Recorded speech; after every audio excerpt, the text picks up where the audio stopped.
Welcome to the podcast. If you'd like to listen to an ad-free version of this episode and all of our episodes, then search True Crime Today Premium Plus on Apple Podcasts and press subscribe. That's our premium channel where all of our ad-free and advanced episodes live, all in one place. True Crime Today Premium Plus. Search it on Apple Podcasts and press subscribe. Even try it for 3 days free. Not all monsters are under the bed.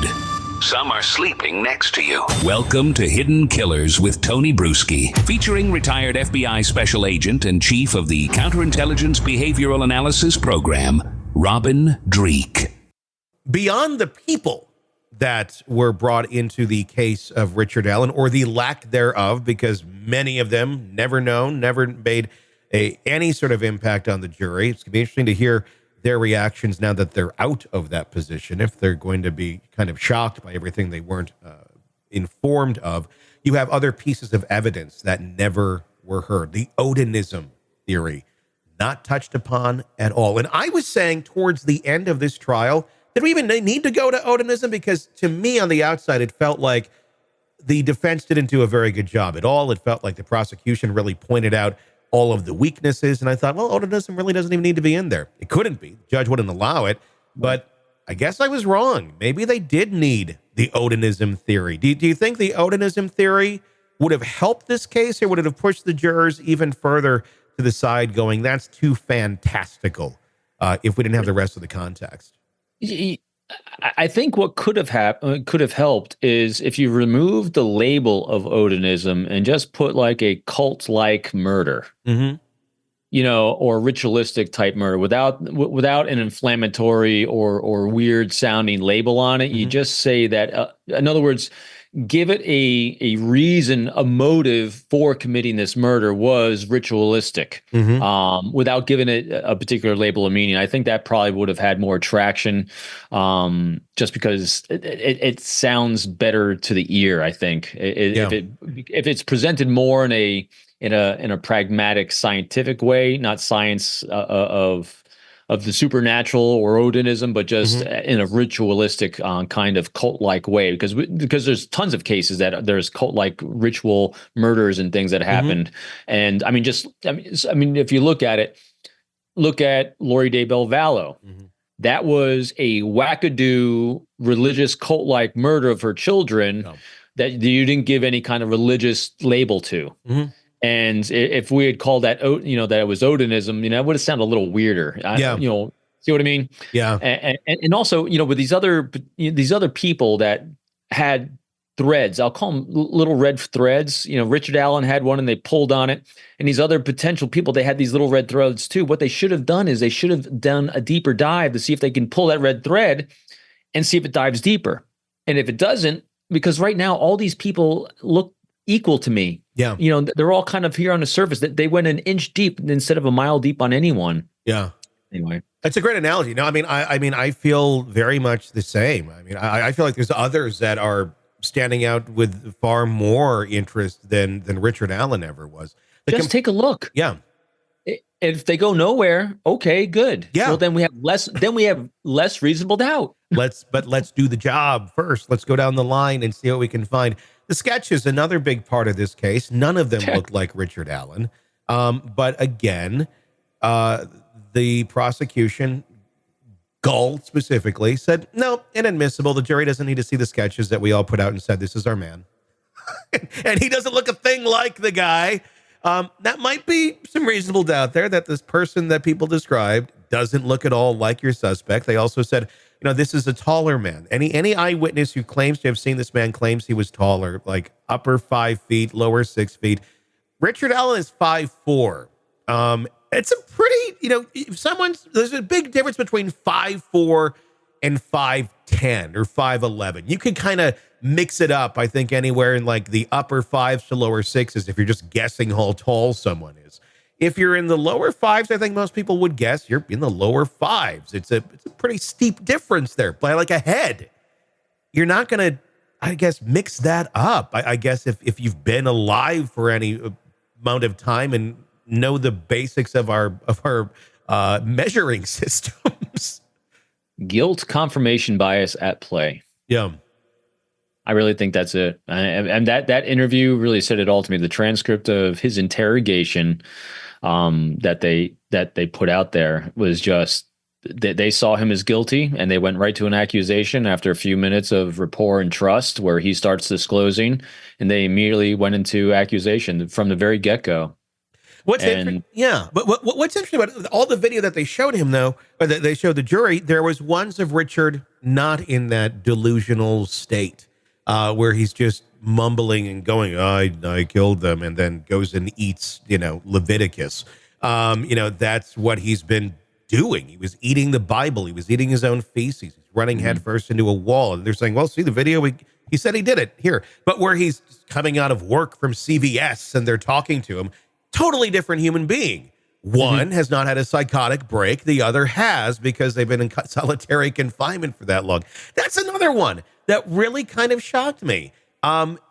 Does the general public, do jurors not understand? I mean, just the impacts of what that kind of torture will do to someone. I mean, even if it's spelled out for you, does the general public literally think, I could stand that. I'm a strong man, or I'm a strong woman?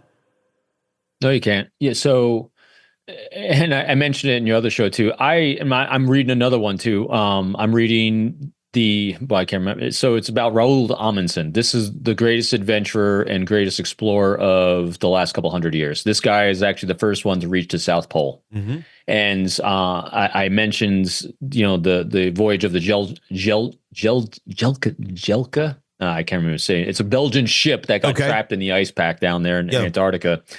And even back then, the science and understanding of what isolation does to the human being is profound. And I've had people say to me too, well, he got 1 hour of sunshine a day. He got to go out. That doesn't do it. It doesn't do it at all. These people were trapped with each other. There's like 14 of them. And they still had 2 that became insane, and 1 committed suicide when they returned, and 1 down there. The effect of isolation on us as a species is profound. We are not genetically and biologically coded to be alone. And when you're put in isolation like that, it does horrible things. But that's why we have all these NASA studies for the travel to Mars.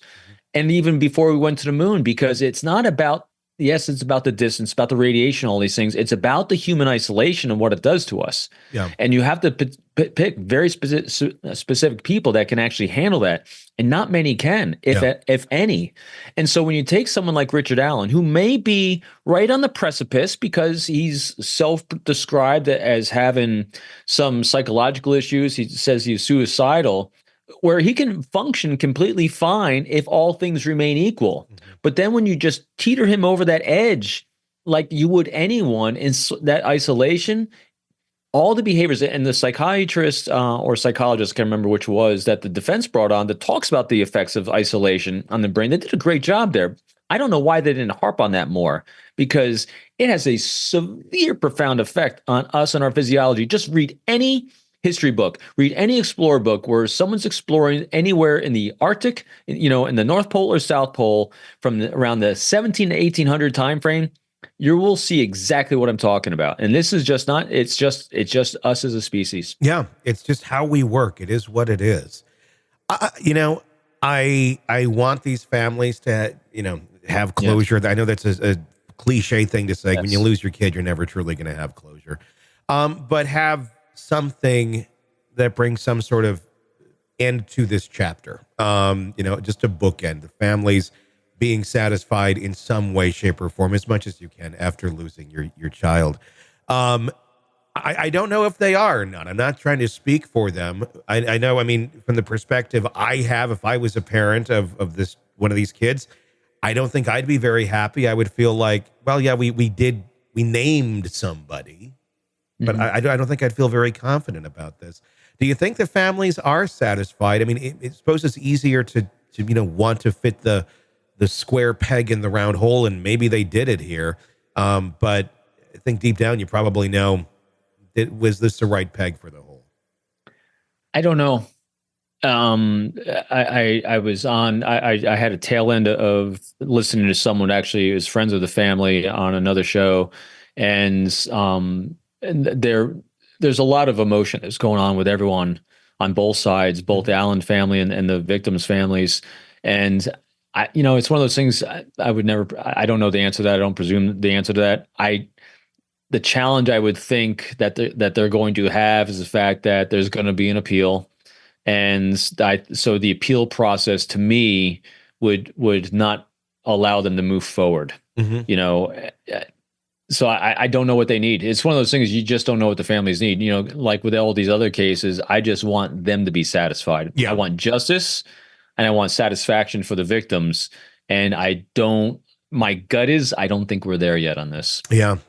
One can only hope. What will happen next. It's likely going to go to appeals, and off of the laundry list of things that went wrong in this case, I would be shocked if he does not get an appeal, or at some point. Now, that could take a long time. It might not be the first round. They're like, oh, yeah, you're good, depending on who it goes to.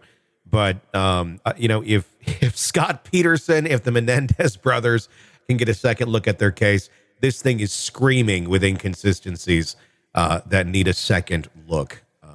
It'll be fascinating. Yeah, it'd be interesting to see what's that group coming in for Scott Peterson, the Innocence Project. The Innocence Project. This is ripe for the Innocence Project. There is no doubt. Without a doubt. Welcome to the podcast. If you'd like to listen to an ad-free version of this episode and all of our episodes, then search True Crime Today Premium Plus on Apple Podcasts and press subscribe. That's our premium channel where all of our ad-free and advanced episodes live, all in one place. True Crime Today Premium Plus. Search it on Apple Podcasts and press subscribe. Even try it for 3 days free. All right, true crime addicts, let's cut the crap. You're knee-deep in the gory details of your favorite podcast when suddenly a commercial hits like a bad meal. Seriously?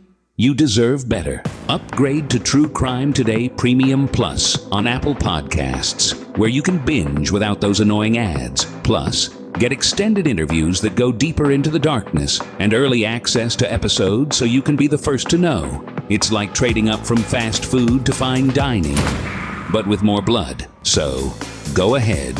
Search for True Crime Today Premium Plus on Apple Podcasts. Subscribe and feast on the good stuff.